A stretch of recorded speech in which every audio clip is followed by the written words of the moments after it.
Attention, spoiler alerte, cette vidéo risque de te donner beaucoup d'espoir. Bonjour à toutes et à tous mes enfants et bienvenue dans cette nouvelle vidéo YouTube dans laquelle nous allons passer en revue des histoires au fond desquelles vous étiez sûr de n'avoir absolument aucune chance avec l'élu de votre cœur et pourtant vous avez réussi à les pécho quoi. Alors que ce soit seulement réussir à pécho cette personne dont on était sûr et certain qu'on n'y arriverait jamais ou que ce soit carrément qu'aujourd'hui vous soyez mariés avec des enfants, je vous ai demandé à toutes et à tous sur Instagram de venir me raconter du coup vos histoires et j'ai halluciné. Ça faisait même pas une demi-heure que j'avais posté la story, j'avais déjà des dizaines voire des centaines d'histoires. Donc trop cool, ça va croustiller de fou, c'est parti. J'adore.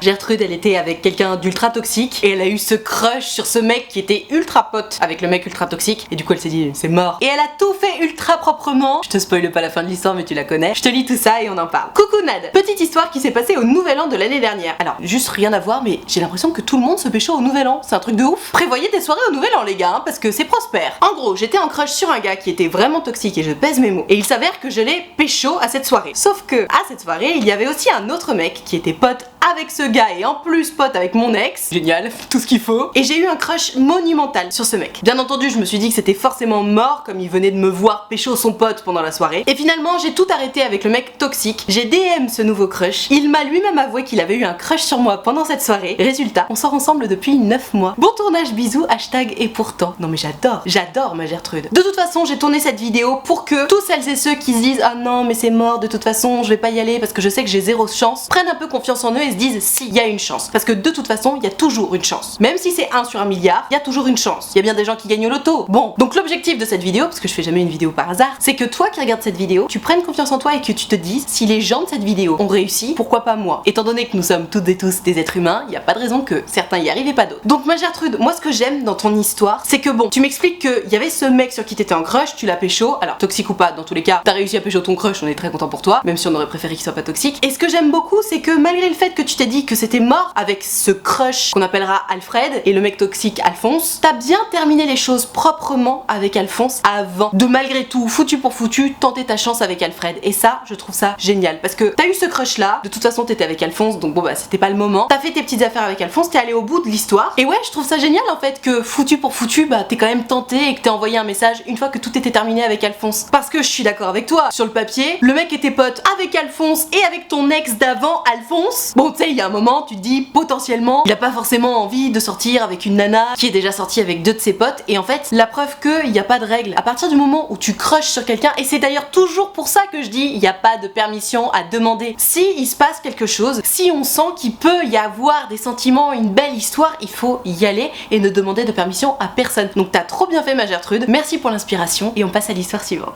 Waouh. Non mais Gertrude elle s'est accrochée. Elle s'est dit qu'il y avait zéro chance et on la comprend mais elle s'est accrochée pendant plusieurs années et putain ça a payé. Alors qu'en vrai moi j'aurais été en mode allez passe à autre chose tu vois. Ah j'adore, je te lis l'histoire. Hello Nad, tout a commencé il y a 2 ans. Je rencontre Pierre, un très bon ami de mon frère. Je te donne le contexte, le soir de mes 25 ans, aucun de mes potes n'a pu venir parce qu'ils vivent tous super loin. Du coup mon frère m'a fait un anniversaire surprise avec ses potes à lui. Oh mais c'est trop mignon. Il y avait absolument rien d'étrange parce que comme c'est mon grand frère je connais tous ses potes depuis que je suis petite. Bref, à la soirée se pointe le beau Pierre. J'ai eu un vrai coup de cœur, physiquement il me plaît et la discussion avec lui est envoûtante. Je suis sous le charme et dans la soirée j'apprends qu'il est célib. Et là je sais, tu te dis mais où est-ce que ça va pêcher en fait? Moi aussi j'adore. Après la soirée, les discussions continuent sur Messenger et c'est toujours top de lui parler. 10 jours après mon anniversaire, avec mon frère on est invité chez un pote qui connaît aussi ce fameux Pierre. Et arrivé à cette soirée, tu me vois venir? Je vois une belle blonde accrochée à mon beau Pierre. Oh non!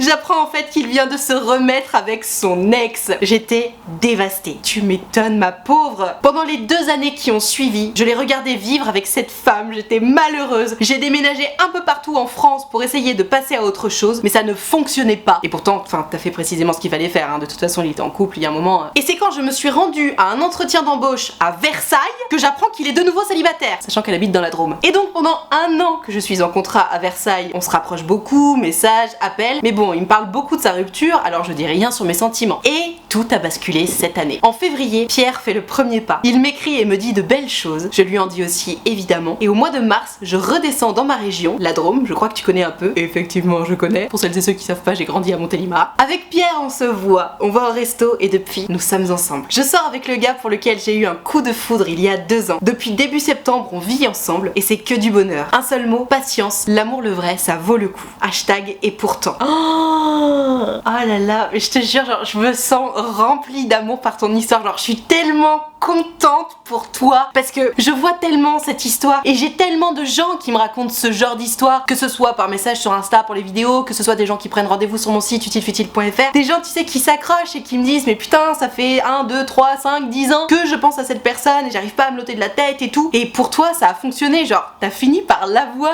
et c'est trop beau ce que tu me racontes parce que t'as tellement pris ton mal en patience et même t'as essayé de passer à autre chose et t'y arrivais pas. C'est ouf, j'adore les histoires comme ça parce que je suis vraiment d'accord avec toi. Là tu dis oui la patience ça vaut le coup parce que l'amour le vrai et tout c'est important, mais alors bon c'est la team frère Scott hein. Je suis absolument convaincue que celles et ceux qui sont faits pour être ensemble finissent toujours par se retrouver, c'est sûr. Et là mais les gars, mais vous étiez faits pour être ensemble quoi. Oh j'adore cette histoire. Donc bravo, même si attention, petit disclaimer, oui j'ai chaud, je sais pas pourquoi j'ai mis un pull, on meurt de chaud. Attendre une personne que tu considères être l'amour de ta vie, pourquoi pas, mais n'oublions pas que Gertrude pendant 2 ans elle a quand même essayé de passer à autre chose en attendant, et c'est littéralement ce qu'il faut faire. Alors que tu y arrives ou pas, ça c'est une autre histoire, mais attendre quelqu'un qui est en couple et qui a l'air heureux et amoureux, ce n'est pas une bonne chose. C'est d'ailleurs ce qu'a fait Gertrude. Elle n'a pas attendu son Pierre, elle a avancé dans sa vie, elle a déménagé un peu partout en France etc. Et d'ailleurs le moment où elle était à Versailles la Drôme, pour la petite histoire c'est à peu près 6 heures de route, ils venaient de se séparer à ce moment là, heureusement qu'elle était à Versailles, parce qu'en fait lui comme ça pendant ce temps là il a pu faire tout le deuil de sa relation tranquillou pilou, et bam quand elle est revenue, hop ils étaient prêts à se mettre ensemble, et c'est génial. En fait en termes de timing c'était parfait. Mais voilà, Gertrude, notons bien qu'elle n'a pas attendu Pierre, elle a continué à faire sa vie et le jour où le timing a été bon, bam ça s'est fait. Si elle l'avait attendu, peut-être que les choses auraient été tout à fait différentes parce que lui, au moment où il est revenu vers elle, il l'aurait senti, il se serait dit oh waouh c'est too much pour moi. Enfin bref, on sait pas, de toute façon on va pas refaire l'histoire. Mais voilà, attention, cette vidéo est faite pour donner de l'espoir, mais de façon intelligente. Oui, celles et ceux qui sont faits pour être ensemble finissent toujours par se retrouver, j'en suis convaincue. Mais pendant ce temps d'attente, il faut être intelligent et il faut se faire passer soi d'abord. Si l'autre n'est pas prêt à nous accueillir dans sa vie, pas de problème. Toi tu fais la tienne. Et c'est pas en attendant, tu fais ta vie. Et si tu rencontres quelqu'un d'autre, et ben tant pis pour l'autre, c'est qu'on n'était pas vraiment fait pour être ensemble. Tu vois, il ne faut pas attendre les gens, en tout cas pas trop longtemps, 2-3 mois grand maximum. Tu sais, très souvent je parle des signes qui font qu'on peut penser qu'effectivement une personne est attirée par toi ou pas, et je dis très souvent à ce sujet là que les plus difficiles à cerner c'est les timides, parce que les timides ils ont tellement peur d'être cramés que limite ils font tout l'inverse pour surtout pas être cramés, et donc t'as l'impression qu'ils te détestent alors qu'en vrai ils te kiffent. C'est littéralement l'histoire de Gertrude, je te la lis. Hello Nad, à ma rentrée en terminale, mon prof de chimie a fait un plan de classe, je me suis retrouvée à côté d'un garçon que je n'avais absolument jamais remarqué avant ce jour là. Je le trouvais attirant, mais bon pendant 9 mois on a été à côté pendant 4 heures par semaine et on ne s'est jamais adressé un seul mot. Ah oui, effectivement c'est un peu gênant. Il y avait comme une sorte de tension entre nous, je suis moi-même pourtant une grande pipelette, mais dès que je me retrouvais à côté de lui, il m'était absolument impossible de dire un mot. Un jour j'ai demandé à un de ses amis pourquoi il me parlait jamais, est-ce qu'il avait peur de moi ou quelque chose, et il m'a fait comprendre que c'était plus parce que je l'attirais et qu'il était timide. Ah putain c'est timide quoi. Les gars, arrêtez de vous tirer des balles dans le pied, c'est pas parce que vous êtes timide qu'il faut vous mettre des bâtons dans les roues. 2 semaines avant la fin des cours, j'ai eu le courage de lui envoyer un message. Depuis, nous n'avons plus jamais arrêté de nous parler. Ça fait maintenant plus de 5 mois que nous vivons une très belle histoire d'amour. Hashtag et pourtant. Oh, j'adore, mais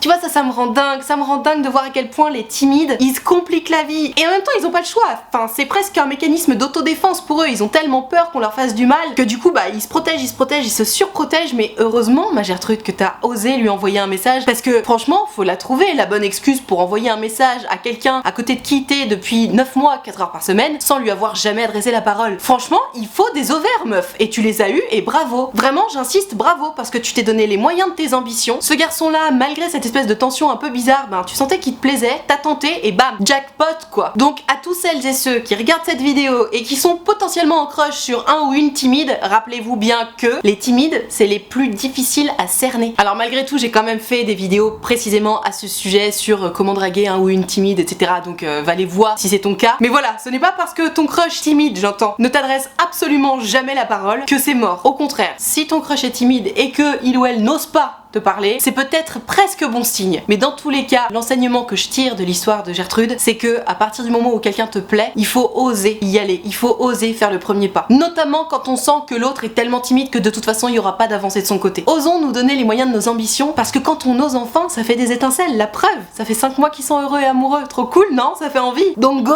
Il y a aussi des gens qui s'imaginent qu'ils ont absolument zéro chance parce qu'ils ont une si mauvaise image d'eux que n'importe qui pourrait s'intéresser à eux, ils partent du principe que c'est forcément du foutage de gueule. Et c'est précisément l'histoire de Gertrude, c'est hyper intéressant parce que je pense que beaucoup d'entre vous peuvent s'y retrouver. Elle me dit: Hello Nad, il s'agit d'un gars de ma classe et vraiment je pensais n'avoir absolument aucune chance. Il était un peu du genre beau gosse et moi je me considérais comme la fille moche et qui ne l'intéresserait pas du tout. Alors déjà, si tu pars du principe que t'es la personne moche, c'est sûr que difficile de s'imaginer que t'as une chance avec qui que ce soit. Rappelons toujours que on est tous et toutes le moche ou la moche de quelqu'un, on est toutes et tous le beau ou la belle de quelqu'un d'autre. Donc autant se foutre la paix et partir du principe qu'on est canon. Comme ça on se sentira toujours mieux et puis ça mange pas de pain. Pourtant un jour, le hasard a fait qu'on a dû faire un exposé ensemble et donc on a passé beaucoup de temps tous les deux. Bien sûr, moi je l'aimais déjà et un jour, il m'a envoyé un message pour me dire qu'il était attiré par moi, sauf que moi j'avais trop peur qu'il le fasse pour des mauvaises intentions et donc je lui ai dit non. Malgré ça, il a continué à me parler et un mois plus tard, il m'a refait une déclaration, preuve de son grand intérêt pour moi. Et aujourd'hui, ça va faire 1 an et 9 mois qu'on est ensemble et on s'aime très très fort. Hashtag et pourtant. Mais tu vois ma Gertrude, j'allais dire heureusement qu'il a insisté un mois plus tard. Oui, il a bien fait d'insister un mois plus tard parce que c'est ce qui fait que finalement tu l'as cru. Et de toute façon, s'il avait pas insisté, ça aurait été malgré tout la preuve qu'il était pas si intéressé que ça au final. Mais tu te rends compte ma Gertrude, à côté de quoi t'as failli passer sous prétexte que tu estimes que t'es la moche de l'histoire et que donc tu mérites pas un beau gosse comme lui? Oh,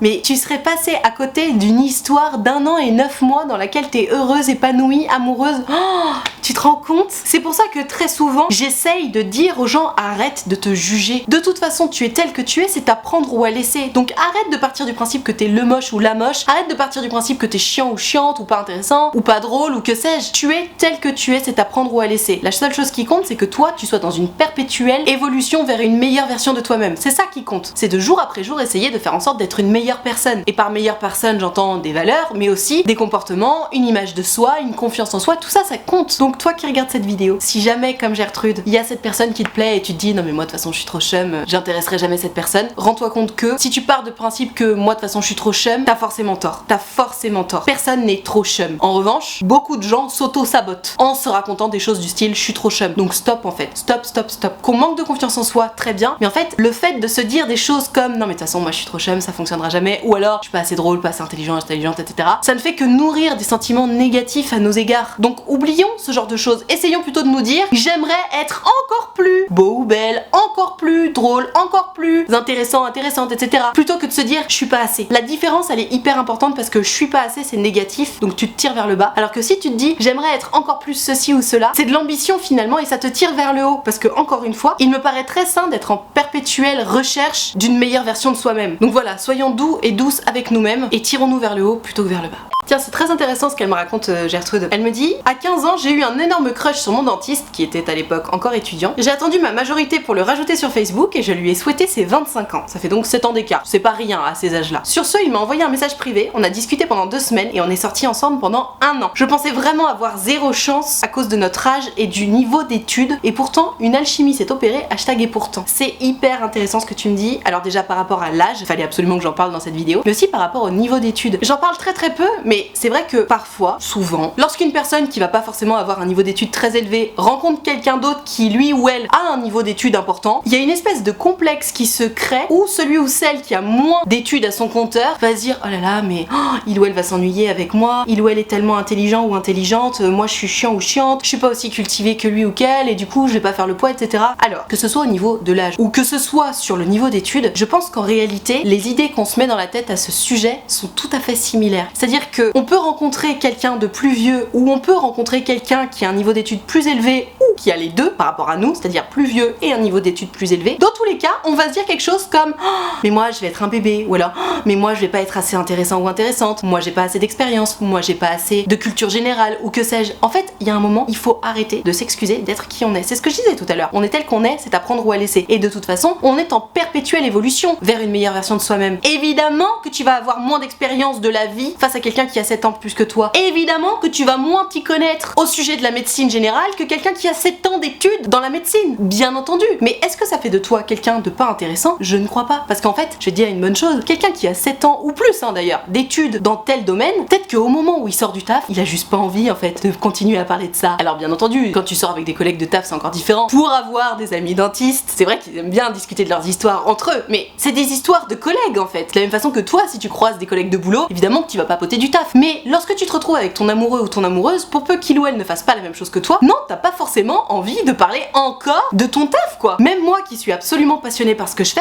tu sais, le soir quand je suis avec Baé, bah non, je parle pas de toutes mes vidéos, de tous mes commentaires et de toutes mes stats. Enfin, tu sais, il y a un moment, on coupe quoi. Et donc, vraiment, il faut sauter de la tête que parce que quelqu'un a un niveau d'études important, ça y est, ça fait de nous quelqu'un d'inintéressant. Non, il n'y a pas que le niveau d'études. Les études correspondent à une certaine forme d'intelligence, c'est absolument indéniable, mais ça ne veut pas dire que parce que tu n'as pas fait d'études, tu n'es pas intelligent, tu n'es pas cultivé, ou que sais-je. Il y a tellement de formes d'intelligence différentes. Et encore aujourd'hui, on ne met en valeur que l'intelligence autour des cours, autour des études, mais encore une fois, il y en a tant d'autres. L'intelligence émotionnelle, l'intelligence relationnelle. Il y a des gens qui vont avoir un niveau d'études ultra élevé, mais qui vont pas être capables de se faire des amis. Ce sont des formes d'intelligence différentes, et là je t'en cite que 3, mais il y en a évidemment plein d'autres. Et surtout, n'oublions pas ça, parce que, encore une fois, c'est pas parce que la personne face à toi, elle a X années d'études de plus que toi, que tu ne fais pas le poids et que tu n'es pas intéressant ou intéressante face à cette personne. On s'en fout du niveau d'études. En fait, quand t'es face à quelqu'un, notamment en date, ce qui compte, c'est beaucoup plus l'intelligence émotionnelle et relationnelle que l'intelligence des cours. Bien entendu que ton niveau d'études peut apporter quelque chose, parce que potentiellement tu vas être spécialiste sur un sujet et vous allez pouvoir échanger là-dessus, mais on va pas parler de ça toute la soirée non plus, tu vois. Surtout, admettons, le mec il est dentiste, bon ok, peut-être qu'il va te parler pendant une demi-heure de ce qu'il a appris et de ses patients, etc. Mais au bout d'un moment,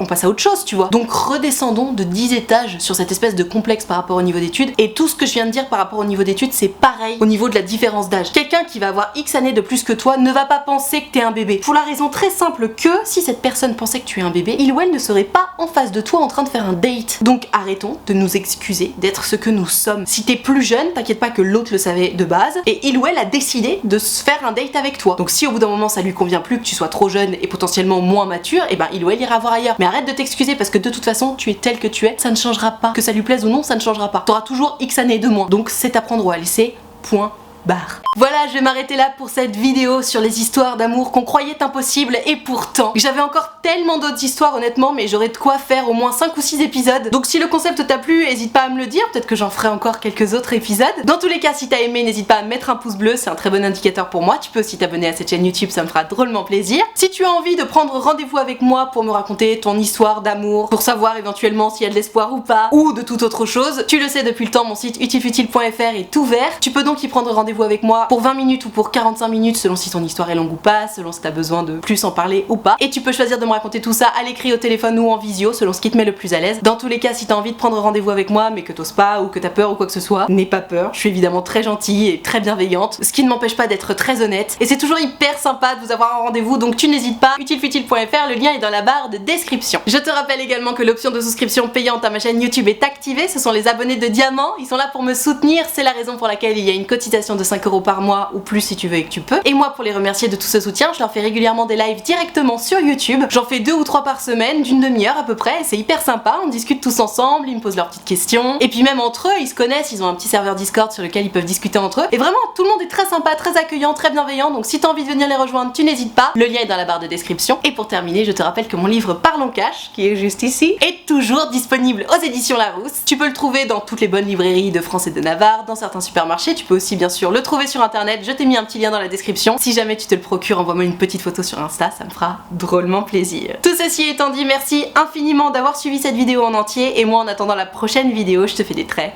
gros bisous.